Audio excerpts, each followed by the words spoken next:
So the topic I decided to do further research on is phrenology. So this is Phrenology by Serena Grant. So where did phrenology originate? Well, let's start with the definition of phrenology. Phrenology is a school of thought that tried to localize brain function by interpreting the bumps found on the head. This can be seen in that first picture on the first slide. That was considered to be a healthy person's brain, identifying all the mental faculties that would be there. Franz Gall and Johann Caspar Spurzheim were German physicists that would be considered the originators of phrenology. They identified the 27 mental faculties with areas on the surface of the skull that they thought connected to the underlying brain areas. So what could have led to this theory? Well, there was a debate called the encephalic versus cardiovascular theory. This theory began in an effort to figure out whether the mind/soul was in the brain or the heart. As the name would suggest, those that thought you could find the mind or soul in the brain took the view of the encephalic theory, and the others took the cardiovascular theory. After much debate between these two theories, eventually the encephalic theory became accepted, and the next mission was finding where the mind worked in the brain. This led to the idea that since phrenology is both after much debate between these two theories, eventually the encephalic theory became accepted, and the next mission was finding where the mind worked in the brain. This led to the idea that phrenology is both encephalic and localist model. Before we dive deeper into phrenology, let's talk about the originator, Franz Gall. Franz Gall is more known for the origination of phrenology than Johann Spurzheim is. So Franz Gall was born in 1758 in Germany and died in 1828 in France. He was a German anatomist and physiologist. He believed that mental functions were localized in specific areas of the brain and that behavior depended on these functions. His concept of localized functions in the brain was proved correct when the French surgeon Paul Broca demonstrated the existence of a speech center in the brain. I'm sure we all know who Paul Broca is and Broca's area.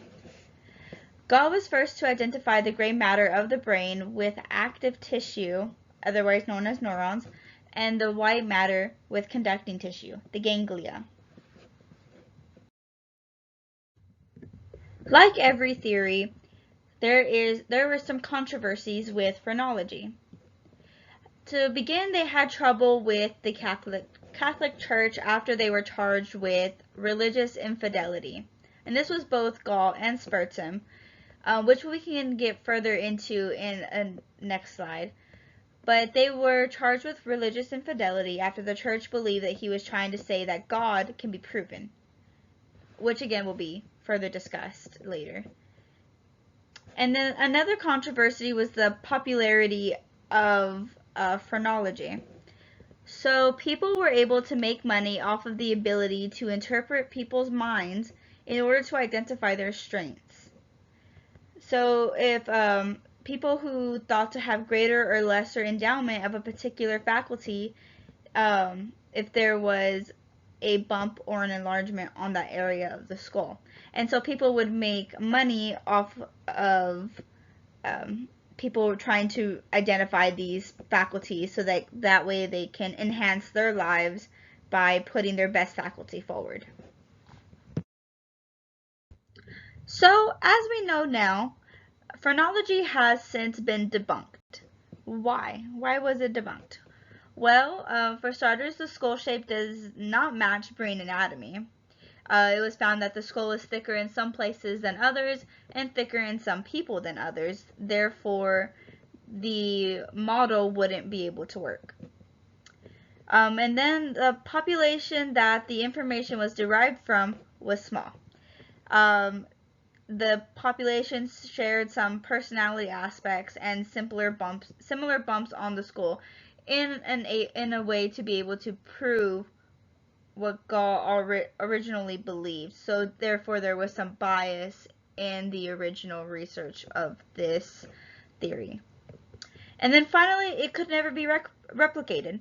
And that goes back to because the population was small and possibly biased. Other researchers attempted to replicate Gall's research but were unable to come to the same results that he did, which is probably because, like I said, of the first 2 points. However, not all hope was lost when phrenology was debunked. Phrenology led to a few things in the psychology world. For instance, we learned that empirical evidence can lead to erroneous claims. Gall had only gathered evidence that supported his beliefs and relied on naturalistic observations.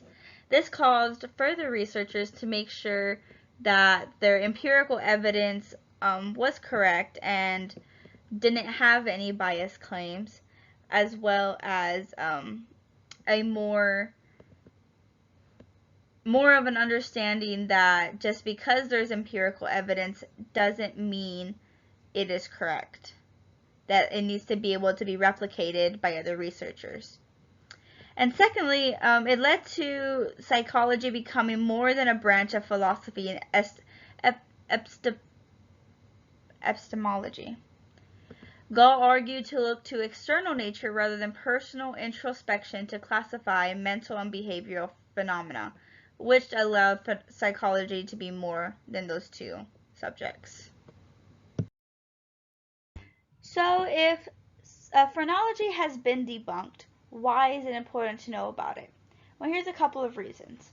Well, first, there are now more modern interpretations of phrenology, and using these same methods, in at least in the Christian worldview, there has been an effort to find what is now known as the God spot.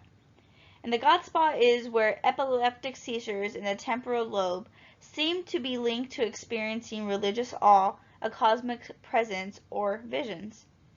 Carol Albright and James Ashbrook, who were the ones that were thought to identify the God spot, suggested that we were hardwired to seek God. And so this could change the way people look at Christianity. However, we do need to be cautious about using science to objectify faith in this way, which is what got Gall and Spurzheim in trouble when they were trying to prove that God was more than just, to prove God can be proven. And secondly, it is important to know about now because of the way we look at brains due to technology. So first we use CAT scans, and CAT scans are known as, in other words, is the computerized axial tomography. A physician injects dye into the blood to increase contrast in the image, and then placed inside the machine and takes pictures at a bunch of different angles in order to get a full image of the brain in order to detect tumors and other abnormalities. The MRI is the magnetic resonance imaging. This applies a powerful magnetic field that electromagnetic energy and in return gives us an image of the brain that shows anatomical details smaller than a millimeter in diameter. And in the picture next to you can see an example of what a CAT scan would bring up. And an MRI scan is just a little bit different as far as what it brings forward. So there are some similarities between phrenology and Christianity. For example, they both believe that there is a higher doctrine. Gall believed that he could prove a relationship between exercise of the soul properties and the origination of their existence in the brain, then it would no longer be possible to doubt the existence of a doctrine. So they both believe that there is a higher doctrine that they want to know for sure exists. However, as we'll get into on the next slide, that is not the case for Christianity. There is a slight difference between what Gall believed and what Christianity believes.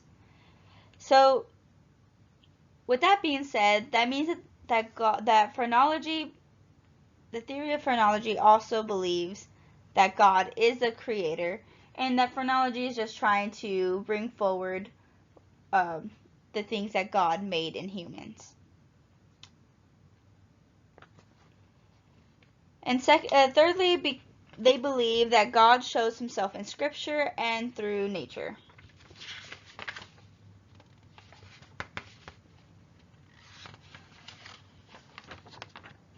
Other phrenologists tried to relate their scientific beliefs with their religious beliefs. Christian minister Harry Clark of Dundee published Christian Phrenology. He saw phrenology as a friend to Christianity. British physician Charles Cowan published Phrenology Consistent with Science and Revelation. He championed a harmony between divinely revealed scripture and the science of phrenology. And these are just a few examples of different phrenologists who have tried to relate scientific beliefs and religious beliefs. So there is a common ground in wanting to relate what we know about the world to our own spiritual beliefs. So along with similarities, there are differences within Christianity and phrenology. And this is mostly due with the view of God. So Robert Reber, who is a historian, believed that the view that Gaul took on God would now be known as a pantheistic worldview, in which God is viewed as present in matter. Christianity doesn't believe that God is something that can be present in matter, but rather something that is higher than anything in this world, which is probably why his views clashed with the Catholic churches, who took a more theistic theory that the soul was above matter and the cause of its life. The Church of Vienna saw this as a threat to the notion of free will and the clergy's responsibility to guide the people, which is why he was charged and forced to leave Vienna. And so this difference just shows that God believed that the mind was the union of the body and soul, and that is why we can understand ourselves through phrenology. And that is just not the view that Christianity had. Christianity believes that we can understand ourselves through God. So, some final thoughts about phrenology. Phrenology is interesting. It is definitely interesting. I was really glad that I got the opportunity to dive deeper into the subject and learn its history. And phrenology is crazy. It is crazy that one person thought, hey, there are bumps on my head. This must mean I excel in athletics. And lastly, phrenology is a start. I definitely think that phrenology was a start in our understanding that the brain has a lot to do with our personality. It may have been misconstrued or misunderstood, but with the information they had at the time, it was to be expected.